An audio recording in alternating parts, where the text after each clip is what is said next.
Des infections et des colonisations à bactéries hautement résistantes émergentes. Ça ressemble à une journée, cette session, elle ressemble à une journée de médecins anesthésistes réanimateurs où on est très transversal. On parle de thromboprophylaxie, on parle de gestion de la douleur et on a aussi quelques petits problèmes infectieux qui peuvent survenir. Juste un petit tour de salle. Qui a déjà eu à faire ou eu à gérer un patient colonisé ou infecté à BHRE? Pas mal. Et pas que des BICES3, donc c'est pas mal. Et donc, c'est important. Les conflits d'intérêts, c'est juste que c'est une de mes thématiques de recherche. Donc, les questions qu'on peut se poser quand on a à gérer un patient qui est porteur, colonisé ou infecté à bactéries multirésistantes, et notamment à bactéries hautement résistantes émergentes, ça traverse un peu toute notre spécialité. C'est-à-dire que ça peut se poser en consultation pré-anesthésique et au bloc opératoire. Est-ce que je dois chercher un portage de bactéries de BHRE chez mon patient? Chez qui? À l'évidence, pas chez tout le monde, mais chez certains patients peut-être. Comment? Est-ce que je dois mettre en œuvre des mesures d'hygiène particulières au bloc opératoire, en salle de réveil, et ça veut dire faire un circuit particulier pour le patient? Ou est-ce que je dois tenir compte de ce portage de bactéries BHRE pour l'antibioprophylaxie? En réanimation aussi, pour celles et ceux qui y travaillent, là aussi, est-ce que je dois dépister un portage de BHRE? Chez qui? Comment? Est-ce que là aussi, je dois mettre en place des mesures d'hygiène particulières? Est-ce que si mon patient est infecté, s'il développe un sepsis impliquant une BHRE, comment je dois la traiter? On va voir qu'il y a quelques solutions, mais que ce n'est pas simple. Alors tout d'abord, moi aussi, j'aime bien assez rapidement commencer par des définitions. Les BHRE, vous êtes pas mal à en avoir géré, mais c'est toujours important de rappeler la définition. Bactéries hautement résistantes émergentes, c'est vraiment quelque chose de particulier. Ce sont des bactéries qui sont commensales du tube digestif, qui sont résistantes à de nombreux antibiotiques, c'est marqué dans le nom. La particularité, c'est que ces mécanismes de résistance, ils sont transférables entre bactéries. C'est ça qui fait que ça va être particulier à prendre en charge, notamment en termes de mesures d'hygiène. Et elles sont émergentes, justement, c'est parce qu'elles ont diffusé que sur des modes sporadiques ou épidémiques limités. En pratique, ces BHRE, ce n'est pas toutes les bactéries résistantes, ce n'est pas toutes les bactéries très résistantes, ce sont les entérobactéries productrices de carbapénémase et l'entérocoque faecium qui est résistant aux glycopeptides. C'est à ça que ça correspond. L'OMS a émis un certain nombre de priorités en termes de micro-organismes à investiguer et à prendre en charge. Et parmi ces micro-organismes, il y a justement nos BHRE. CR, c'est pour la résistance au carbapénème. Donc vous voyez que la résistance au carbapénème, qui est l'antibiotique de dernier recours pour les infections graves à gram négatif, et quand la bactérie est résistante au carbapénème, ça peut risquer de nous mettre en difficulté pour le traitement. Il y a une bactérie qui est souvent aussi associée ou intégrée, en tout cas en réanimation au BHRE, c'est Acinetobacter baumannii, résistant au carbapénème. Souvent, on est impliqué dans la prise en charge de ce micro-organisme lorsqu'on a des rapatriements, et là c'est bientôt l'été, les gens vont partir en vacances, pour ceux qui ont la chance de partir en vacances, et parfois ils ont besoin d'être rapatriés pour des raisons sanitaires, ce que je ne souhaite pas bien évidemment, et dans ce cas-là, ils ramènent un peu l'écologie du pays qu'ils ont visité. Et il peut y avoir, et nous c'est systématique, on est un centre de traumatologie à Bicêtre, quand on rapatrie des patients, soit du pourtour méditerranéen, soit d'Asie, ils sont tous porteurs, en tout cas très souvent, soit d'un Acinetobacter baumannii résistant au carbapénème, soit d'une BHRE. Donc ça, c'est une première circonstance. Et donc bien sûr, parmi les bactéries prioritaires en termes de recherche et de développement de nouveaux antibiotiques, ce sont ces BHRE à laquelle on associe souvent Acinetobacter baumannii résistant au carbapénème. Le but, c'est d'éviter ça. Là, ici, vous avez un Escherichia coli sauvage. C'est des rappels peut-être de vos cours de microbio. Quand il y a un cercle long, grand autour du disque d'antibiotiques, c'est que la bactérie est sensible. Le but, c'est d'éviter d'arriver à une impasse thérapeutique. Comme vous le voyez sur cette diapositive, vous avez de en haut jusqu'en bas, dans le sens horaire, une bactérie Escherichia coli qui est de plus en plus résistante. Et vous voyez qu'ici, dans ce dernier cas, on n'a plus d'options thérapeutiques. Donc ça, c'est une première conséquence de connaître la présence d'une BHRE chez notre patient. La deuxième conséquence, c'est que ça change le pronostic du patient. C'est-à-dire, dans cette étude qui est parue dans Intensive Care Medicine en 2018, de manière intéressante, ce sont des collègues italiens qui ont investigué la mortalité, qui est une question qui est difficile à étudier justement. Et ils ont investigué la question de la mortalité en fonction du profil de résistance. Si on a une Klebsielle sauvage, si on a une Klebsielle qui est productrice de BLSE, mais qui est sensible au carbapénème, et sur la partie droite de la diapositive, si on a une Klebsielle qui est résistante au carbapénème. Et ils ont comparé la mortalité observée dans chacun de ces 3 phénotypes par rapport à la mortalité prédite. Et de manière intéressante, ce qu'ils ont vu, c'est qu'une infection à Klebsiella résistante au carbapénème, ça augmente. C'est associé à une augmentation de 20% de la mortalité ajustée quand on prend en compte tous les facteurs confondants potentiels, c'est-à-dire à gravité d'infection égale, à comorbidité égale. Juste le fait d'avoir une Klebsielle résistante au carbapénème, ça augmente la mortalité de 20%. En tout cas, c'est associé à ça. Alors, quelques petits noms. Juste pour vous dire qu'il y a plusieurs gènes qui sont le support de cette résistance, notamment au carbapénème. Les noms, vous pouvez les connaître si ça vous intéresse, mais c'est surtout que ça veut dire que si on doit faire des PCR pour dépister la présence de CBHRE, bah, il va falloir dessiner plusieurs cibles. Il va falloir rechercher plusieurs gènes. D'accord ? C'est ça qui rend peut-être aussi un peu difficile le dépistage, comme on va le voir juste après. Et pour entérocoque résistant à la vancomycine, c'est pareil, il y a plusieurs allèles, c'est un même gène, mais il y a plusieurs allèles. Et là aussi, quand on met au point des techniques de biologie moléculaire, bah, il faut bien savoir quels allèles on cherche, parce que la PCR, elle va être positive que pour ce qu'on a cherché, et pas pour ce qu'on n'a pas cherché. C'est quoi l'épidémiologie? Donc, dans la salle, vous avez vu qu'on a été assez nombreux à lever la main. Vous voyez que pour entérocoque faecium résistant à la vancomycine, sont les dernières données publiées en 2023, sont les dernières disponibles. Vous voyez qu'on est en France à moins de 1% de pourcentage de souches invasives résistantes à la vancomycine pour entérocoque faecium. Vous voyez que nos voisins, c'est plus foncé. Quand c'est plus foncé, ça veut dire qu'il y a plus de prévalence de portage d'entérocoque faecium résistant à la vancomycine. Pour Escherichia coli résistant au carbapénème, vous voyez que c'est plutôt jaune, plutôt inférieur à 1%, mais c'est parce qu'il y a un tel volume de bactéries et d'Escherichia coli dans les isolements que la résistance au carbapénème est pour l'instant relativement contrôlée. Ce n'est pas le cas de la Klebsielle. Klebsiella pneumoniae résistante au carbapénème, vous voyez qu'en France, on est toujours plutôt inférieur à 1%, et c'est relativement rassurant en termes de prévalence. Par contre, autour de nous, bah, là aussi, on a des prévalences qui peuvent monter jusqu'à plus de 50%. Le but, c'est de ne pas arriver à ça, c'est-à-dire, ça c'est la prévalence, le pourcentage d'isolats qui sont de Klebsielle qui sont BLSE, ou résistants aux céphalosporines de 3e génération. Et là, vous voyez que bah, la France, comme les autres, comme ses voisins, c'est plutôt en couleur foncée.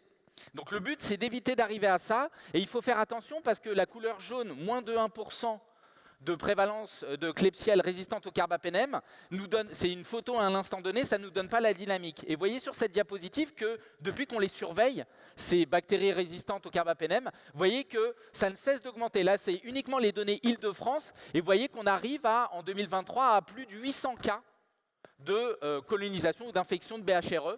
Et donc, c'est ce qui explique probablement cette tendance à l'augmentation, que même si c'est moins de 1%, si on dépiste beaucoup, moins de 1% de beaucoup, ça fait quand même, bah, rien que pour l'Île-de-France, 800 cas. Et vous voyez qu'en violet, le nombre d'épisodes épidémiques est aussi en augmentation.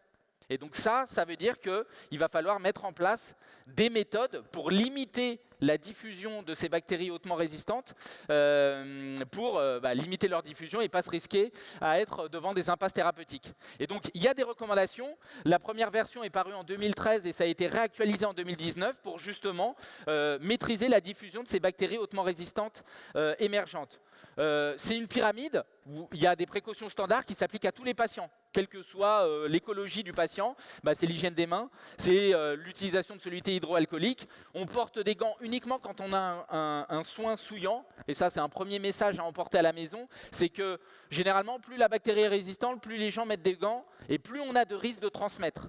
Donc c'est pas ça, c'est plus la bactérie est résistante, plus l'écologie du patient est inquiétante, plus je me lave les mains, parce que c'est ça qui va permettre de limiter la diffusion de ces souches. Un très bon exemple, c'est nous pendant la pandémie Covid, on était, comme tout le monde, harnachés avec des gants, des masques, et on a eu une épidémie de Klebsiella. Alors c'était BLSE, mais vous voyez qu'on n'a jamais autant porté de gants, on ne s'est jamais autant protégé qu'à cette période-là, et c'est la seule épidémie qu'on ait eue de bactéries multirésistantes à ce moment-là.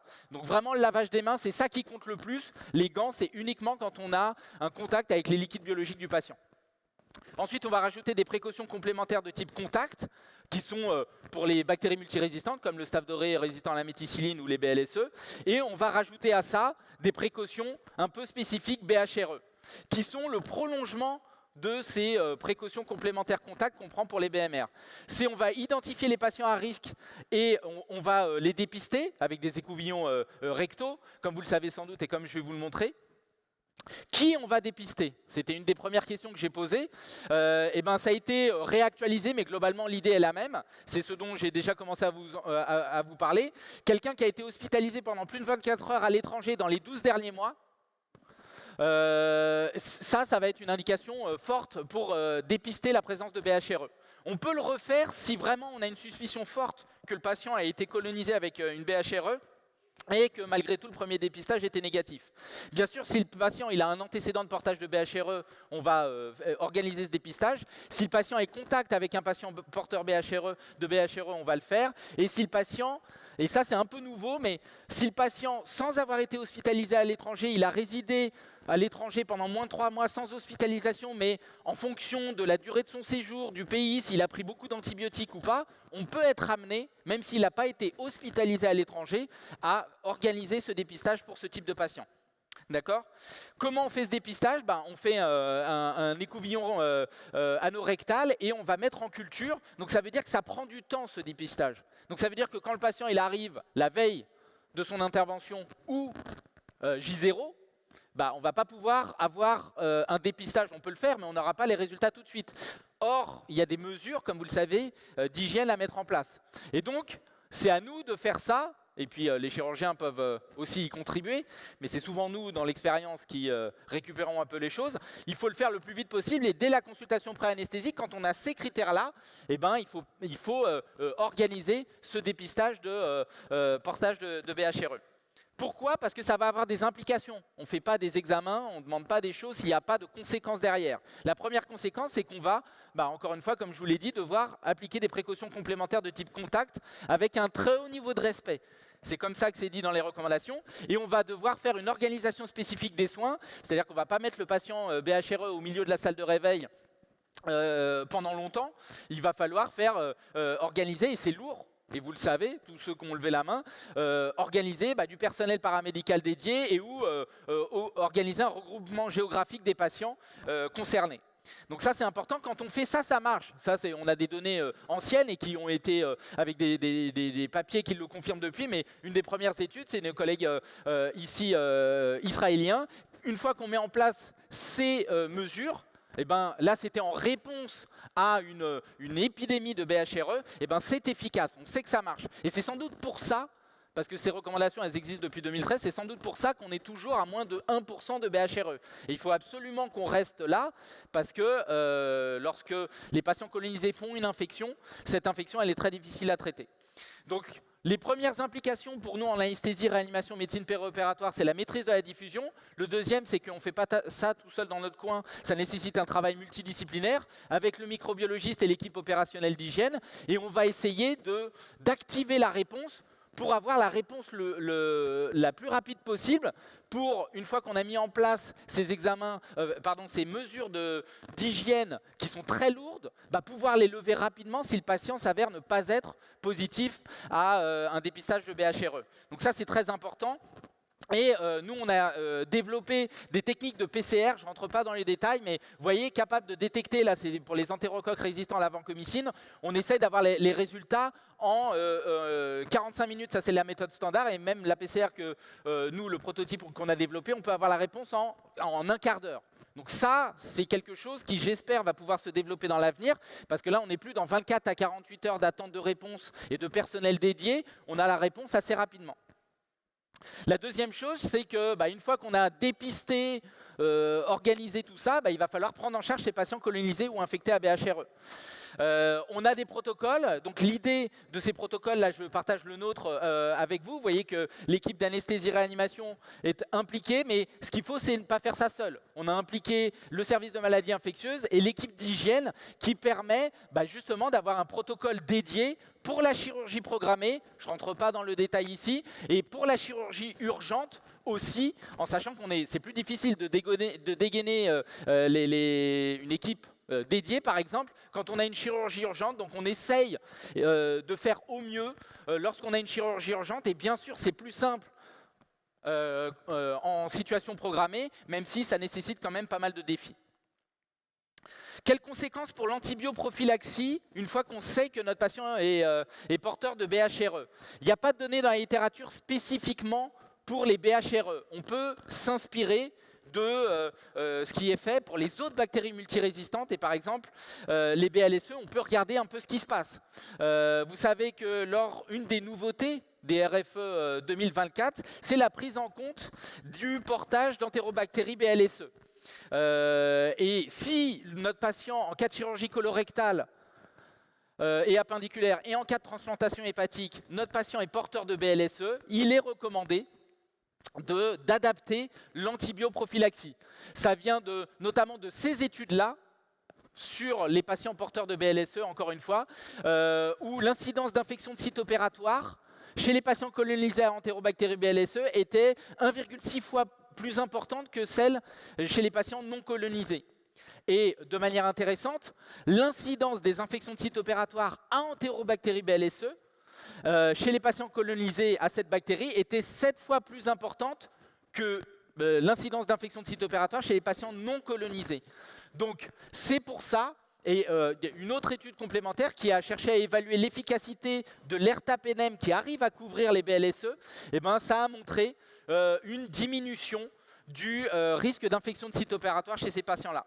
C'est pourquoi, je vais passer directement sur les recommandations, il est recommandé dans les centres où il y a une incidence, une prévalence importante du portage d'entérobactéries BLSE chez les patients qui doivent bénéficier d'une chirurgie colorectale ou d'une transplantation hépatique, d'organiser un dépistage et d'adapter l'antibiothérapie à la couverture de cette bactérie BLSE si elle est présente.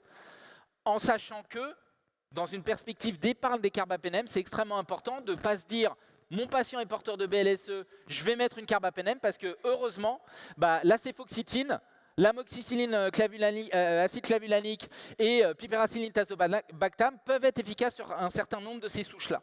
Donc, là encore, si on ne veut pas avoir d'explosion des BHRE résistantes au carbapénème, il faut épargner les carbapénèmes. C'est mon deuxième message très important pour ce topo. Il y a ces recommandations, elles sont françaises de 2024 de l'ASFAR. Elles sont notamment issues des recommandations européennes qui partagent notre avis. En ce qui concerne les entérobactéries résistantes au carbapénème, dans les RFE 2024 de l'ASFAR, ça n'a pas été traité, ça n'a pas été abordé. Dans ces recommandations européennes, ils abordent le sujet en disant que uniquement à viser, selon l'épidémiologie locale, on peut éventuellement rechercher des BHRE, mais il n'y a pas de recommandation d'adapter l'antibiothérapie, l'antibioprophylaxie à ce moment-là, chez les patients porteurs de carbapénémase. C'est pareil pour les VRE. Donc à ce stade, en périopératoire, il n'y a pas d'indication autre que celle que je vous ai mentionnée de faire un dépistage de portage de BHRE. Quand on a une infection, c'est le dernier point, une infection à BHRE, c'est quelque chose qui est extrêmement difficile à traiter puisque par définition, c'est résistant aux antibiotiques de dernier recours que sont les carbapénèmes. Donc, troisième message, on ne traite que les infections bactériennes documentées. Ça, c'est vrai pour les BHRE, c'est vrai pour toutes les infections. Jusqu'à récemment, on avait très peu d'options thérapeutiques. La diapo classique qu'on montrait, c'était ça, où vous avez, plus le temps passe, plus le nombre d'antibiotiques disponibles est faible au cours du temps. En fait, depuis 2014, on a une dizaine de nouvelles molécules qui sont actives contre les bactéries à gram négatif et donc contre les BHRE. Et le plus souvent, c'est soit une nouvelle molécule avec un inhibiteur de bêta-lactamase qu'on connaît déjà, soit une molécule qu'on connaît déjà avec un nouvel inhibiteur des bêta-lactamases. Et puis d'autres nouvelles molécules un peu malines où on adjoint, comme le cifidérocol, où on adjoint un sidérophore, c'est-à-dire une source de fer pour la bactérie. La bactérie va prendre la source de fer et intégrer l'antibiotique et elle va être détruite à ce moment-là. En fonction du type de carbapénémase qu'on a, on va pouvoir avoir des traitements qui sont plus ou moins adaptés. En tout cas, le message pour ces nouveaux antibiotiques, c'est de ne pas prescrire ça tout seul. De toute façon, vous ne pourrez pas. Il faut se rapprocher des infectiologues, des microbiologistes, parce que ce sont vraiment les molécules de dernier recours. Donc elles sont à préserver et il faut des avis spécialisés. Ça, c'est quelque chose d'extrêmement important. En conclusion, les bactéries hautement résistantes, BHRE, sont encore peu prévalentes en France, mais comme on l'a vu et sur le vote à main levée, ça nous concerne quand même de manière croissante. L'anesthésie, réanimation, médecine périopératoire en discipline transversale, on est forcément concerné à un moment ou à un autre, soit en anesthésie, soit en réanimation. Nos leviers d'action, c'est de poursuivre le travail de maîtrise de la diffusion et d'évaluer son impact, parce que c'est quelque chose de très lourd, le personnel dédié, d'isoler le patient, etc. Donc ça, il faut continuer à travailler pour voir si c'est efficace. Renforcer l'usage raisonné de l'antibiothérapie, préserver les carbapénèmes et les nouvelles molécules. Et enfin, il faut essayer de développer des outils de détection plus performants et des stratégies thérapeutiques efficientes. Je vous remercie pour votre attention.